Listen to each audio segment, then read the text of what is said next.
Mais tout de suite, le sommet franco-africain, sommet dominé du côté français par le principe de non-ingérence et de solidarité, c'est ce qu'a dit le président de la République ce matin sur France Inter. Dominé aussi par deux problèmes propres au continent africain, la guerre du Tchad qui fait toujours rage aujourd'hui encore, et la crise économique qui touche pratiquement tous les pays africains. À Nice, nous rejoignons maintenant Maurice Werther. Ils sont de plus en plus nombreux, les chefs d'État africains qui participent aux rencontres franco-africaines. Et il n'y a pas que les anciennes colonies françaises, d'autres qui n'ont pas avec la France de liens historiques particuliers, Somalie ou Sierra Leone par exemple, viennent au fil des ans se joindre à un ensemble qui atteint aujourd'hui 25 participants. Pourquoi cet intérêt? Parce que l'Afrique se porte mal et a besoin qu'on l'aide. L'Afrique a faim. Elle ne produit pas assez pour nourrir ses 430 millions d'habitants. Alors elle se ruine pour acheter à l'extérieur ce qu'elle ne peut pas produire, alors que le cours des matières premières que l'Afrique produit s'effondre périodiquement. L'Afrique s'endette, et elle s'endette plus que jamais avec le pétrole qui coûte de plus en plus cher. Stabilité des prix des produits africains, révision des dettes, assistance technique, voilà ce dont on parle dans ces rencontres franco-africaines.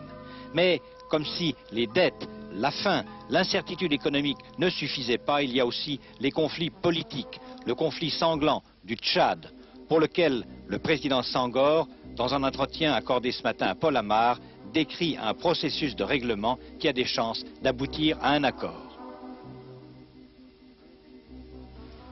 Il est entendu que le président Eyadema, avec l'appui du président Shagari du Nigeria et du président Sékou Touré de Guinée, ferait appliquer le cessez-le-feu qu'avait obtenu, qu'avait fait signer le président Eyadema. Il est entendu d'autre part que nous enverrions des troupes africaines pour faire respecter le cessez-le-feu. Il s'agit de troupes congolaises, de troupes béninoises et de troupes guinéennes. Et c'est là qu'il y a difficulté. Naturellement, comme président en exercice de l'OEA, je tâcherai de faire appliquer les résolutions, mais il est entendu que si nous ne parvenions pas à mettre en place les troupes africaines sous l'autorité de l'OEA, nous pourrions nous adresser à l'ONU. Et je pense que